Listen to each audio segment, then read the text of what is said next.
श्रीमान नवजोत जी, श्याम जानी जी, डॉक्टर अनिल जैन, श्रीमान आर के सिन्हा जी, भाई मनोज तिवारी जी, मंच पर विराजमान सभी प्रत्याशी और विशाल संख्या में पधारे हुए भाइयों और बहनों,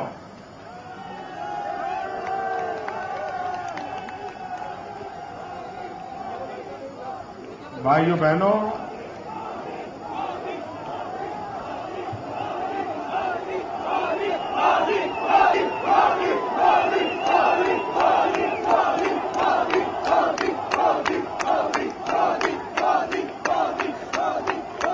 आपका प्यार मेरे सर आंखों पर।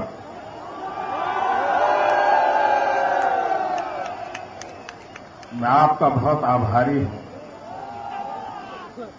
भाइयों बहनों, मैं पिछले कुछ दिनों से लगातार चुनाव अभियान के लिए छत्तीसगढ़, मध्य प्रदेश, राजस्थान, दिल्ली, अलग अलग स्थानों पर मैं गया हूं। भाइयों बहनों, मैंने चुनाव बहुत देखे हैं। आमतौर पर चुनाव उम्मीदवार लड़ते हैं, राजनीतिक दल लड़ते हैं, कभी कभार उनके समर्थक ज्यादा सक्रिय होते हैं, लेकिन ये पहला चुनाव मैं ऐसा देख रहा हूं, वो न सिर्फ उम्मीदवार लड़ रहे हैं, न सिर्फ पार्टियां लड़ रही हैं, लेकिन यह चुनाव जनता जनार्दन लड़ रही है। मतदाता खुद चुनाव लड़े,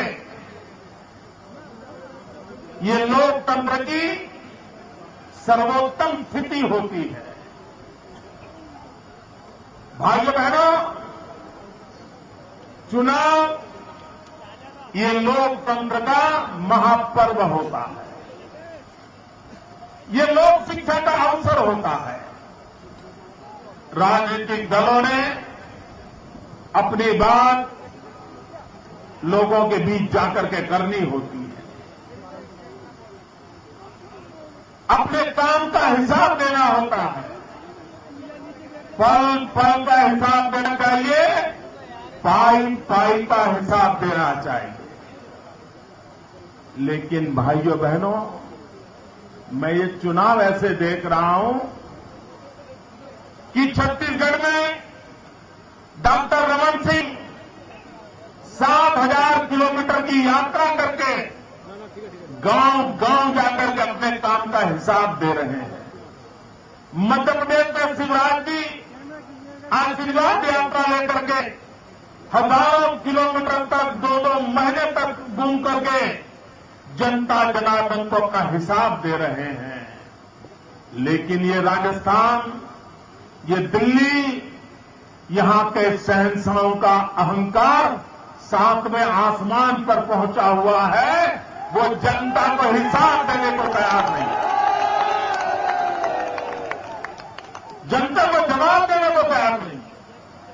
आप लोकतंत्र में आपका दायित्व है, आपकी जिम्मेदारी है कि आप जनता में जाकर के अपने काम का हिसाब दो। भाइयों बहनों, आज देश की जनता राजनीतिक दलों को भली भांति समझने लगी है, उनके आचरण को जानने लगी है, और आप जनता से पीछा छुड़ा रहे हो। आप मुझे बताइए भैया, ये दिल्ली में ये भारत सरकार के इतने बड़े बड़े दिग्गज बैठे हैं, उन्होंने दिल्ली में आकर के लोगों को मिलना चाहिए कि नहीं मिलना चाहिए? उन्होंने आकर के सभा करनी है कि नहीं करनी चाहिए? यहां की जनता को अपना हिसाब देना चाहिए कि नहीं देना चाहिए? आपसे डर रहे हैं,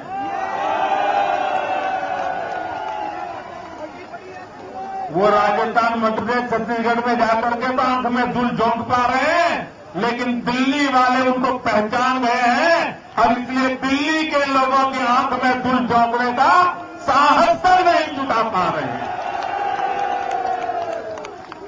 भाइयों बहनों, इतना बड़ा चुनाव है, 4 राज्यों 5 राज्यों का चुनाव एक छोटी बात नहीं है। आप मुझे कहिए, महंगाई एक सबसे बड़ी समस्या है कि नहीं है? जरा मुझे ताकत से बताइए, महंगाई एक सबसे बड़ी समस्या है या नहीं है?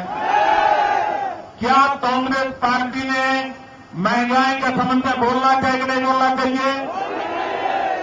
आप मध्य प्रदेश, छत्तीसगढ़, राजस्थान, दिल्ली, मिजोरम, एक भी चुनाव में एक कांग्रेस के बड़े बड़े दिग्गज गए, महंगाई का मां बोलने को तैयार नहीं है, मां बोलने को तैयार नहीं। क्यों भाई? यहां का व्यक्ति आपकी नीतियों के कारण परेशान है, आप जवाब क्यों नहीं देते हैं? और ऊपर से ये फैशन हो गई है। और मेरे मीडिया के मित्रों को भी मैं प्रार्थना करता हूं, फैशन ये वही है, चुनाव दिल्ली का चल रहा है, जवाब मोदी का गुजरात की सरकार का मांगा जा रहा है। चुनाव राजस्थान का चल रहा है, जवाब मोदी की गुजरात की सरकार का मांगा जा रहा है। अरे दिल्ली के शहंशाहों, ये ट्विटर पर, फेसबुक पर, प्रेस कॉन्फ्रेंस में एक कमरे में बंद बैठ करके ये जो गाली गलौज कर रहे हो ना, ये अनाप शनाप आरोप लगा रहे हो,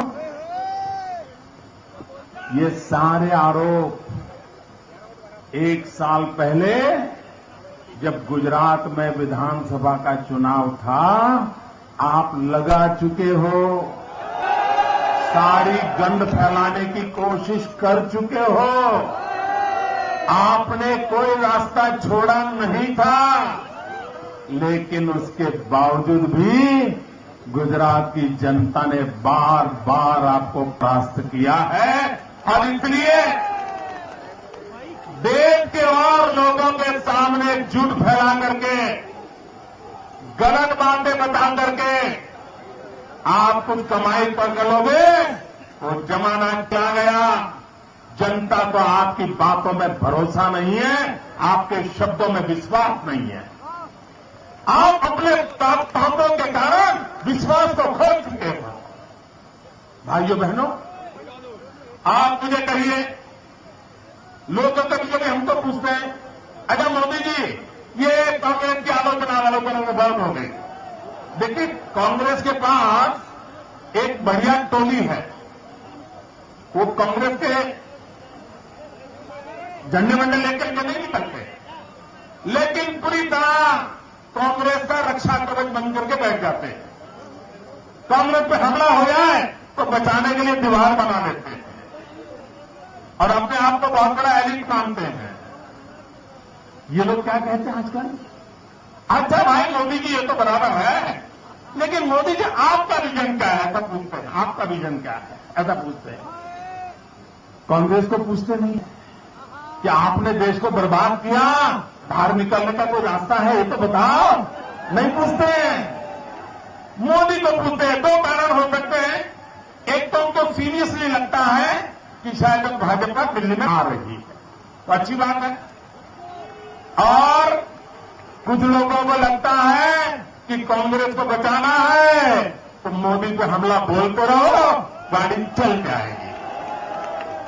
आप मुझे बताइए भाई बहनों, इस देश में जब आपातकाल के बाद सरकार बनी, मोरारजी भाई देसाई प्रधानमंत्री थे, क्या इस देश में महंगाई बढ़ी थी? जो पुरानी उम्र के लोग होंगे उनको मालूम होगा, महंगाई बढ़ी थी?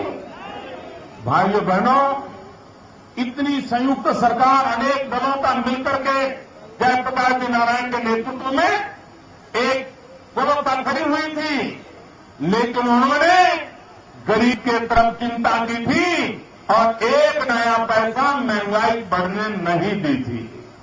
भाइयों बहनों, जब अटल बिहारी वाजपेयी की सरकार थी, महंगाई बढ़ी थी?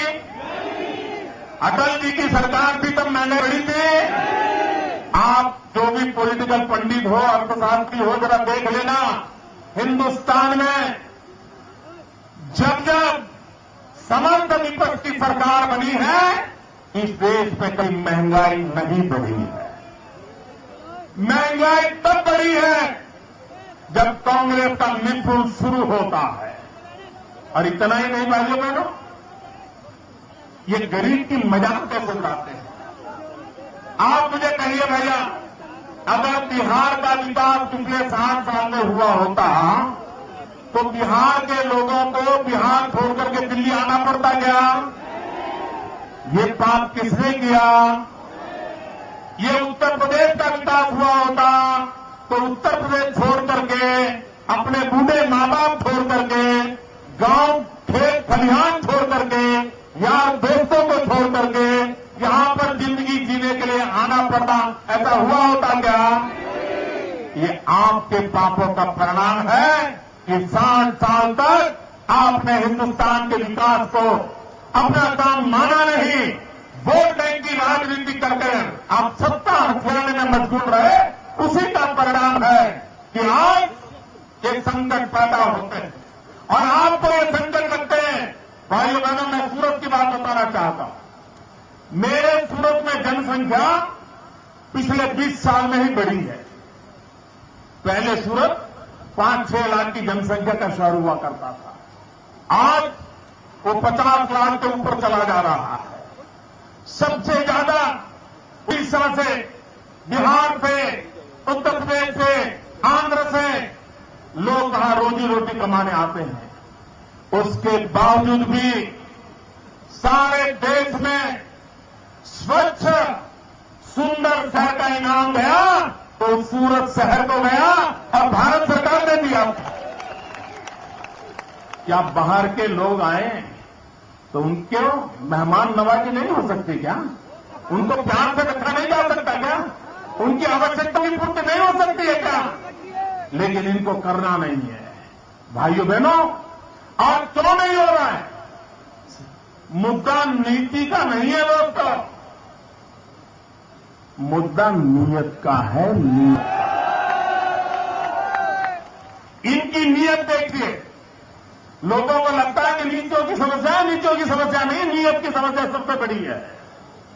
इनकी नीयत क्या है? आप देखिए, महंगाई बढ़ी है तो सही है ना भैया?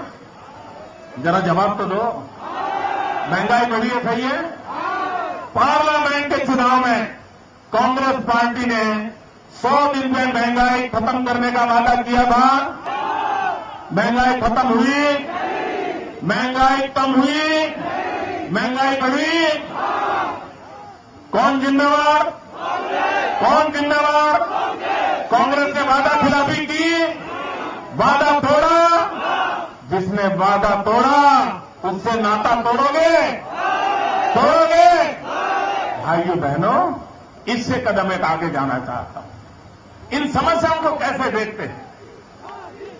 कांग्रेस के एक बड़े नेता जो अपने आप को बहुत बड़ा बुद्धिमान मानते हैं,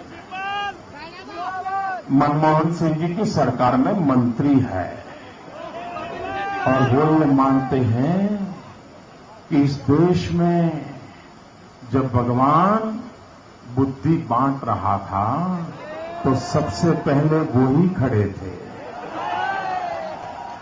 सारी बुद्धि उन्हीं को मिली हुई है, बाकी हम लोग सब खाली हैं। उन्होंने क्या कहा सुना? उन्होंने कहा, और वो पत्रकारों से ऐसे झगड़ा करते हुए बोलते हैं, उन्होंने कहा कि देखो भाई, पहले गरीब सूखी रोटी खाता था, अब गरीब 2-2 सब्जी खाता है, इसलिए महंगाई बढ़ गई। भाइयों बहनों, क्या गरीब के पेट के कारण महंगाई बढ़ी है? क्या गरीब को सब्जी खाने का अधिकार नहीं है? क्या कांग्रेस पार्टी ने लिख करके रखा है कि देश में गरीब सब्जी नहीं खाएगा? ये गरीब का अपमान है कि नहीं है? ये क्या भाषा बोल रहे हैं? ये उनकी नीयत दिखाता है, नीयत दिखाता है। भाइयों बहनों, इस देश में आजकल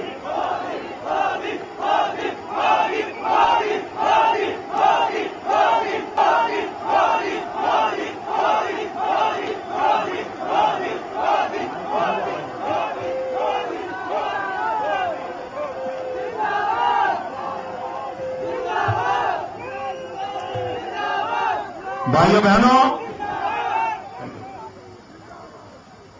आप मुझे कहिए, इस देश के प्रधानमंत्री बहुत बड़े अर्थशास्त्री हैं और हम उनके अर्थशास्त्री होने के ज्ञान पर कभी टिप्पणी नहीं करते हैं, न ही हम उनकी आलोचना करते हैं। इतना ही नहीं, इस देश के वित्त मंत्री भी काफी पढ़े लिखे हैं, हम उनके सर्टिफिकेट को चैलेंज नहीं करते हैं और करना भी नहीं चाहिए।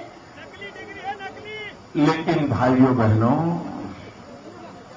आप इतने बड़े विद्वान लोगों की टोली, जब देश में इनकी पहली दूसरी सरकार बनी ना, तो उनकी ड्रीम टीम की बहुत बड़ी तारीफ होती थी, तारीफ, बहुत तारीफ हुई थी, कैसे कैसे दिग्गज लोगों की सरकार बनी है। इस दिग्गजों ने देश डुबो दिया कि नहीं डुबो दिया? डुबो दिया कि नहीं डुबो दिया? और आजकल कहते हैं कि मोदी से हमें अर्थशास्त्र नहीं पढ़ना है। मेरे कांग्रेस के मित्रों, हमसे पढ़ो या न पढ़ो, अरे कम से कम नरसिम्हा राव से तो पढ़ लेते तो पता चलता देश कैसे चलता है। अटल बिहारी वाजपेयी से पढ़ लेते, न नरसिम्हा राव देश के कोई अर्थशास्त्री माने जाते थे, न अटल बिहारी वाजपेयी कभी देश के अर्थशास्त्री माने जाते थे। लेकिन इन दोनों महापुरुषों को हिंदुस्तान के आम आदमी की समस्या का पता था, कठिनाइयों को रास्ता कैसे खोजा जाए पता था। आपके किताबी ज्ञानों ने देश को बर्बाद करके रखा है और इसलिए अच्छा होगा कि देश आपसे न कुछ सीखे और न ही देश आपके कदमों पर चले। भाइयों बहनों, ये बड़े ज्ञानी लोगों ने क्या किया है? आप मेरी बात से सहमत हो तो हाँ कहना, नहीं हो तो ना कहना था। दोस्तों, देश के सबसे बड़े विद्वान अर्थशास्त्री प्रधानमंत्री वो प्लानिंग, और वो ये कहते हैं अगर कोई व्यक्ति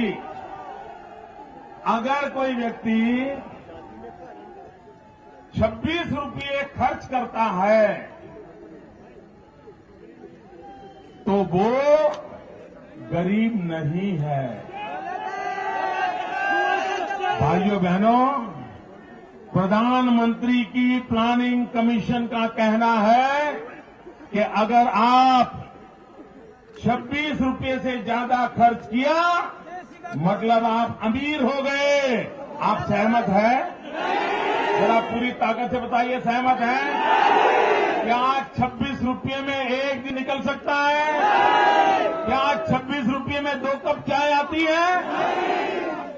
देखो, मुझे चाय वाले की चिंता स्वाभाविक ज्यादा रहती है, उनका नुकसान मैं सहन नहीं कर सकता। भाइयों बहनों, 26 रुपये में 2 कप चाय आ सकती है। अरे प्रधानमंत्री जी और अर्थशास्त्र का दावा करने वाले वित्त मंत्री जी, धरती की सच्चाई तो ये कहती है कि 26 रुपये में 300 ग्राम प्याज नहीं आ सकती। 300 ग्राम प्याज। आप देश को गुमराह कर रहे हो। इतना ही नहीं भाइयों बहनों, ये कैसे कैसे बयान देते हैं। उनको एक बार पूछा गया, वो बड़े बुद्धिमान मंत्री को, तो उन्होंने जवाब दिया, क्या सरकार का काम है सब्जी बेचना, प्याज बेचना? ऐसा जवाब दिया था। और अभी आपके मुख्यमंत्री क्या कर रही थी? सब्जी बेच रही थी, नहीं प्याज बेच रही थी। नहीं चुनाव आया, मैं हैरान हूं, आचार संहिता होते हुए भी इलेक्शन कमीशन ने उनको क्यों मदद की, मुझे समझ नहीं आया। भाइयों बहनों, कोई कितनी ही मदद क्यों न करे, दिल्ली में बैठी हुई सरकार ने मान लिया है, केंद्र सरकार ने भी मान लिया है, दिल्ली प्रदेश सरकार ने भी मान लिया है कि इनका जाना तय है। भाइयों बहनों, आप मुझे बताइए, आज दिल्ली में सबसे ज्यादा समस्या वाला कोई इलाका है तो वो कौन सा है? कौन सा है? आप ही का है ना, ये यमुना पार का ना। मुझे बताइए, अगर दिल्ली को, जहां समस्याओं की जड़ें हैं, समस्याओं से गुजरते हुए लोग हैं, मुसीबतों से जिंदगी गुजारने वाले लोग हैं, अगर उनको उनका अपना मुख्यमंत्री मिल जाए तो आपका भला होगा कि नहीं होगा? मैं यमुना पार के भाइयों बहनों को विश्वास देना चाहता हूं, डॉक्टर हर्षवर्धन की तरफ से विश्वास दिलाना चाहता हूं। उन्होंने आपके साथ जीवन गुजारा है, वो दिन रात आपके बीच में रहे हैं, वो आपकी समस्याओं को भली भांति जानते हैं, और इसलिए आने वाले 5 साल में अगर किसी का बेड़ा पार होना है तो यमुना पार वालों का बेड़ा पार होने वाला है।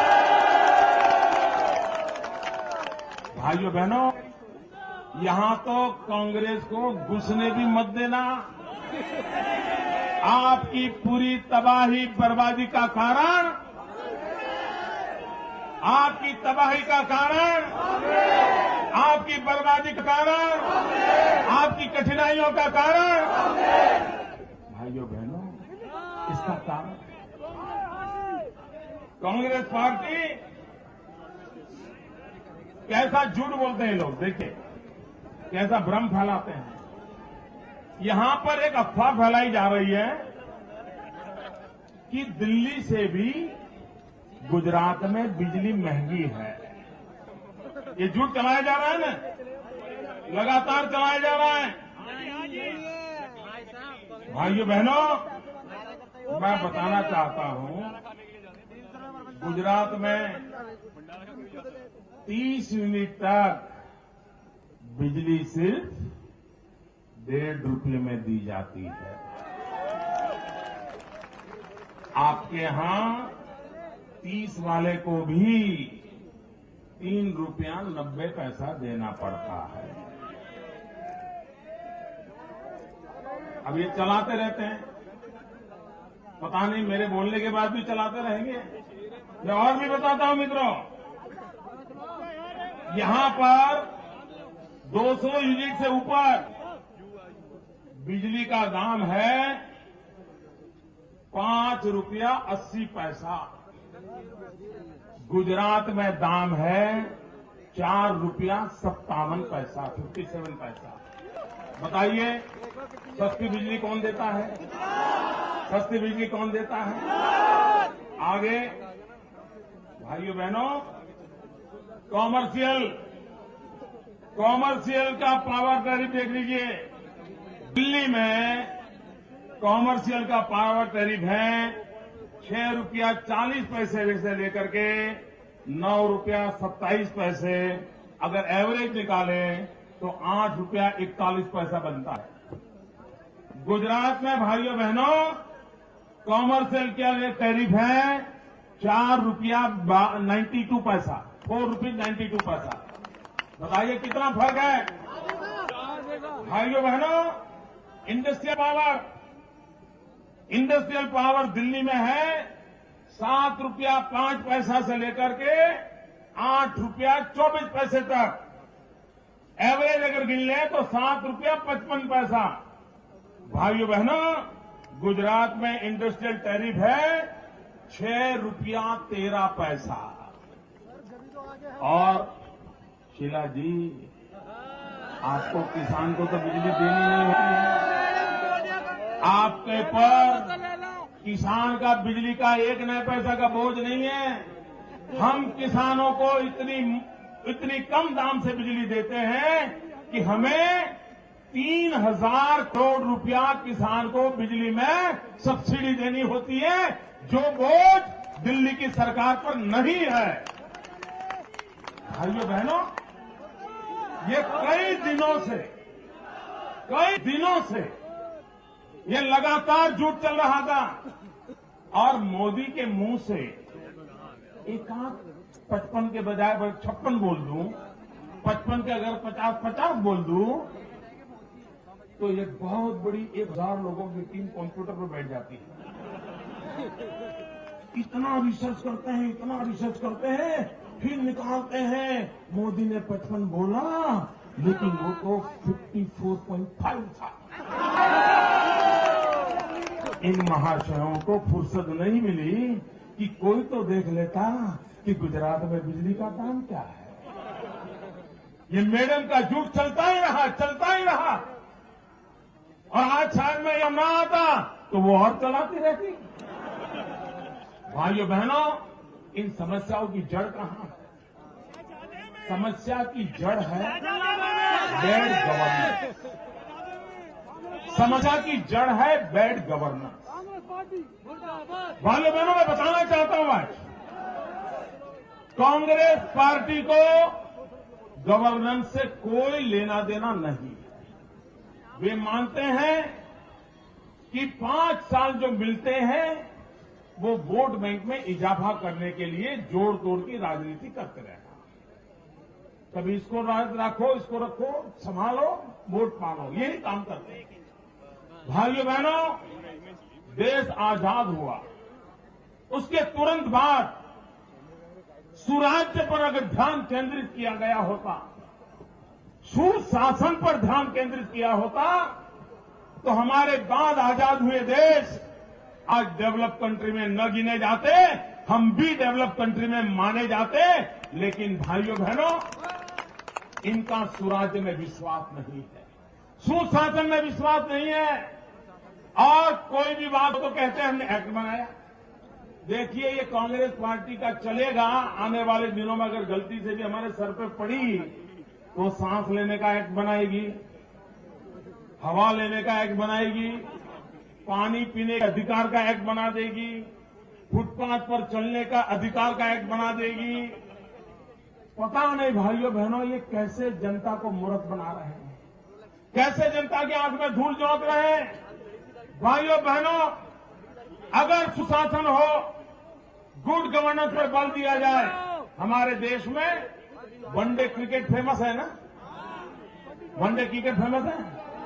गुजरात ने वनडे गवर्नेंस का नमूना दिया है, वनडे गवर्नेंस का।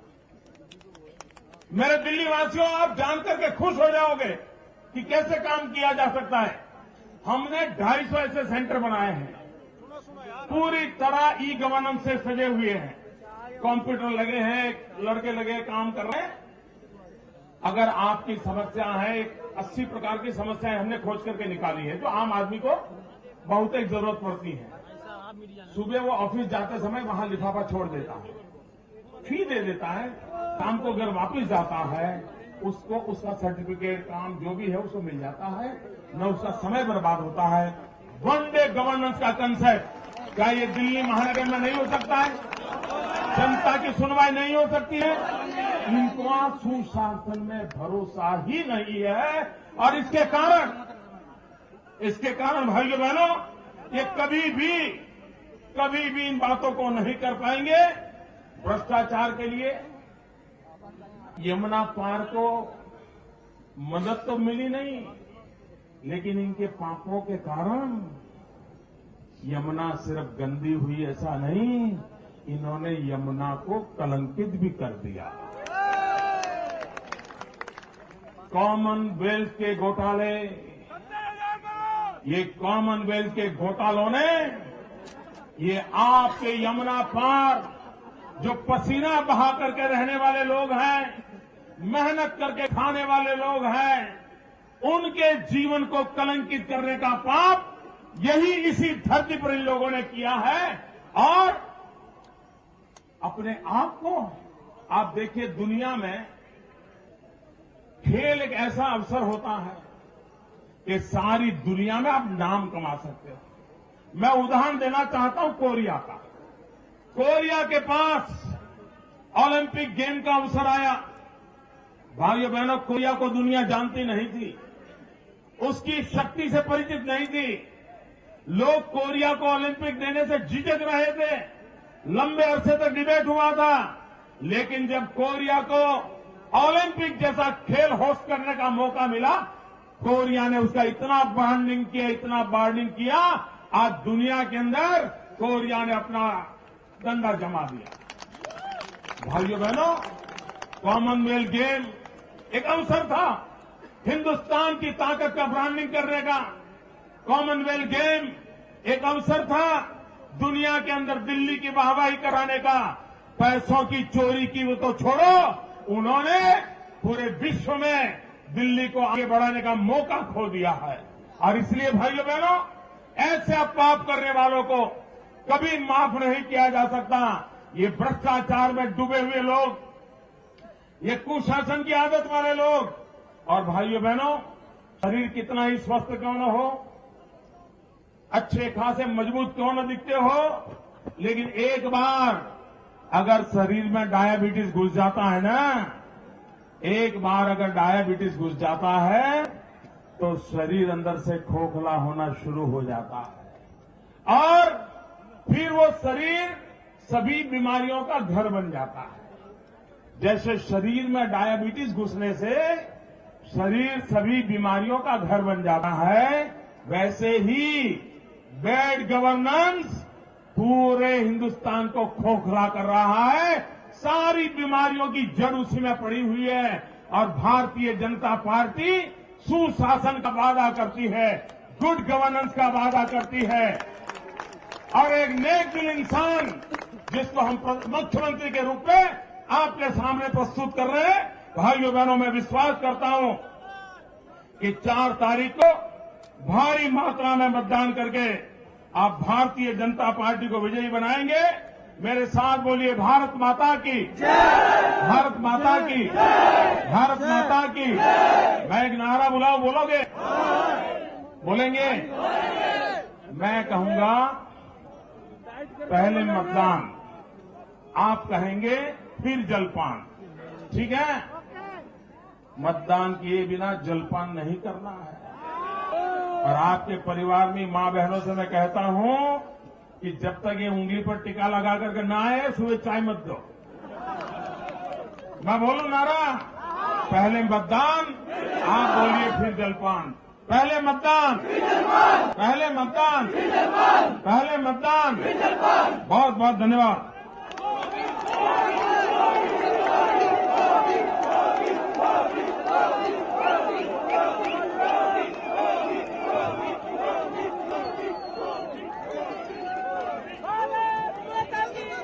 भारतीय जनता ने जिस उत्साह से और इन्वॉल्वमेंट से श्री नरेंद्र मोदी जी को चुना है, उसके लिए भारतीय जनता पार्टी हार्दिक कृतज्ञता व्यक्त करती है। मुझे विश्वास है कि आप सबके आने से और इस भाषण से दिल्ली में 16 सीटें जीतने का हमारा रास्ता प्रशस्त होगा। बहुत बहुत धन्यवाद।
बत्रा साहब जिंदाबाद जिंदाबाद जिंदाबाद। बत्रा साहब बंद करो।